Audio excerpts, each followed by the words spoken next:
Ram. Welcome to another one of my videos. Thank you for joining. We'll be going over some beautiful pages from Be Here Now book from Ramdas that I've read today. And we'll talk a bit about it. And then his new post today. And karma, and the guru, and love. The first one. You and I can always starve together. If we're backstage in the here and now, if we're not in the here and now, no matter how much food we put in our bellies, it's never going to be enough. And that's the feeling of Western man. It's not enough. He's got it all going in as fast as he can shovel it. He's got every sensual gratification he can possibly desire, and it's not enough, because there's no here and now-ness about it. Here and now is the doorway to all that energy. Because if you're truthfully here and now, there's no more you. That's the way it works. Did you ever go to the movies and get so caught up in the movie that you forgot who you were, and then the lights came on and you worried and wondered, where am I? What's going on? Oh, it's a movie. What you've got to do is create in yourself an absolutely calm center where it's always right here and now. It's just light. It's just isness. Getting into the bathtub, going for a walk, going to the toilet, eating, going to bed. Just isness. Talking, etc. Making it sacred. This chopping wood and carrying water is karma yoga. The yoga of daily life is karma yoga. The way to do it is, do what you do, but dedicate the fruits of the work to me. That's the most historic way of saying it. Another way of saying it is, do it without attachment. Another way of saying it is total renunciation, exclamation mark. Now, that doesn't mean you go up to a mountain and live in a cave. It means that you renounce attachment to even your own senses. It means you do what you do because that's what the harmony of the universe requires. If I am a potter, I make pots, but who is making the pots? I am not under the illusion that I am making the pots. Pots are, the potter is. I am a hollow bamboo. Sit, still your mind. Let the body be empty and of itself, like a hollow bamboo.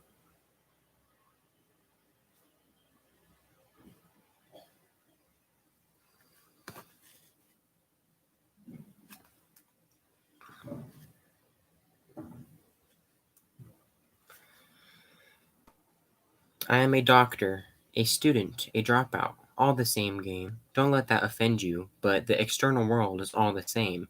It's all the external world, whether you're a doctor, a student, or a high school dropout. People often say to me, I would really like to do sadhana, but I'm a teacher now. If I could only finish being a teacher, I could do sadhana. Baloney, you're either doing sadhana or you're not. Sadhana is a full-time thing that you do because there is nothing else to do. You do it whether you're teaching or sitting in a monastery, whether you're lying in bed, going to the toilet, making love, eating. Everything is a part of waking up. Can you close the window, please, baby? Yeah. Thank you. Jesus is literally within you. By guru, I don't mean a specific guru.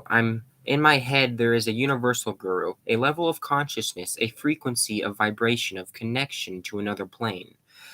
He was right here laughing and being here all the time. Jesus said, because you have seen me, you have believed. Blessed are they that have not seen and yet have believed.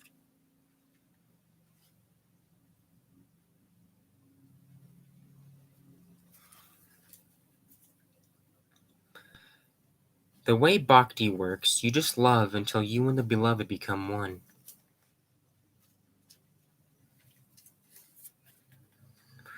Where he saw me, he looked at me and he saw that place in me which is love. And here we are, love. Here we are in love. That's the world he lives in, and once I appreciated that and could see that, he could look at this corrupt, impure, ugly being and he could love it that much. In that much, nobody had ever done that. Before, everybody had said, I'll love you if, ... And he just said, where you really are and where I really am, we are love. And when I was around him, I was in love.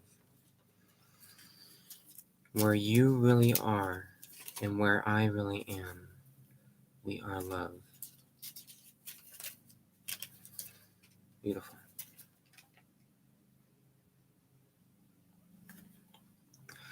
Where there is faith, there is the presence of the Guru. He is it all. He is all your impurities. He is all your corruption. There he is, smiling at you through them, saying, and this too. He sees, he understands, total compassion. Total compassion means you are the universe. You are all form. You are the breath. You are the river. You are the void. You are the desire to be enlightened. You are enlightened. Compassion. Not a form of empathy, but of oneness. If you have a splinter in this hand, and this hand takes it out, you're just doing it. It's just dharma. It's just emptiness. When you realize you are a part of it all, and where it's just us, then there's no more subject-object. And here we are.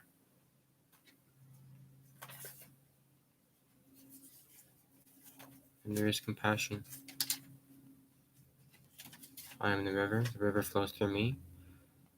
I am breathing in the air is me. Breathing out, the trees breathe in.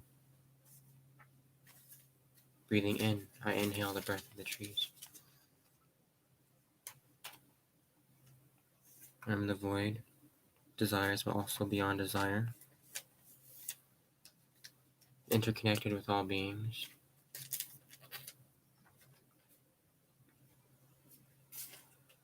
Their suffering is my suffering. Here in this moment, whatever they are, that's where our work lies. And I use that, I consecrate it all emotions, thoughts. And here we are in the ecstatic moment. Total compassion means you are the universe. At this moment, if you set the alarm to get up at 3:47 this morning, and when the alarm rings and you get up and turn it off and say, what time is it? You'd say, now. Now where am I? Here. Then go back to sleep. Get up at 9 tomorrow. Where am I? Here. What time is it? Now. Try 4:32 3 weeks from that, next Thursday. By God, there's no getting away from it. That's the way it is. That's the eternal present. You finally figure out that it's only the clock that's going around. It's doing its thing, but you're sitting here right now, always. I am, and there's doing happening. I am is only you, O Lord.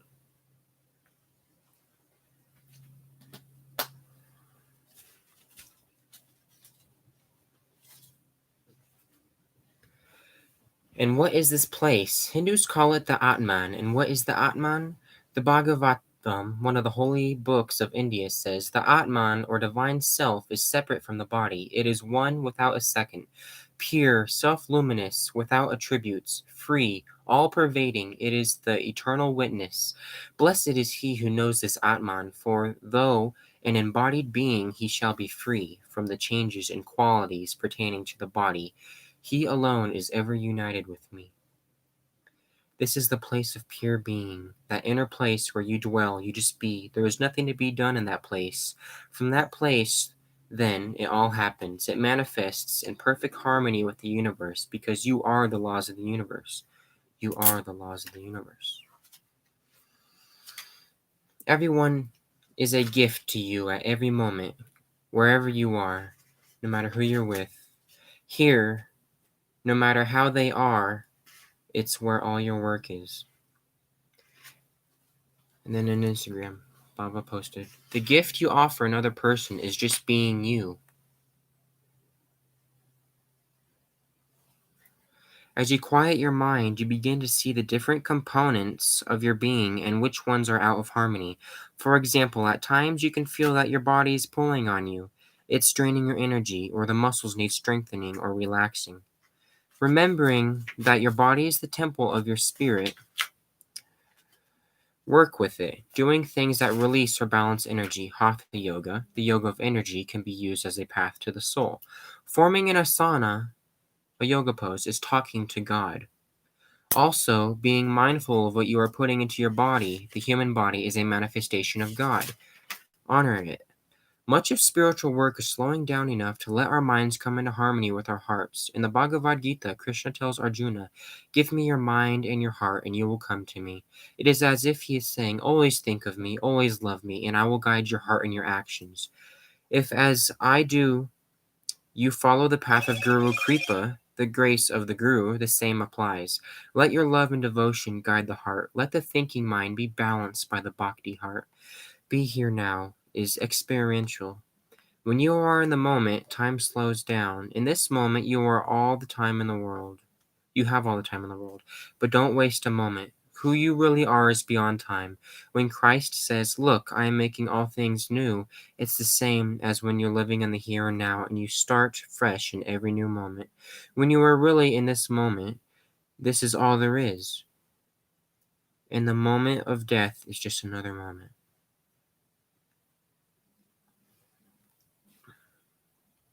Juicy post. And then I saw this quote and post by this one ma this morning, and it's by Chogyam Trungpa Rinpoche. The bad news is you're falling through the air. Nothing to hang on to, no parachute. The good news is there's no ground.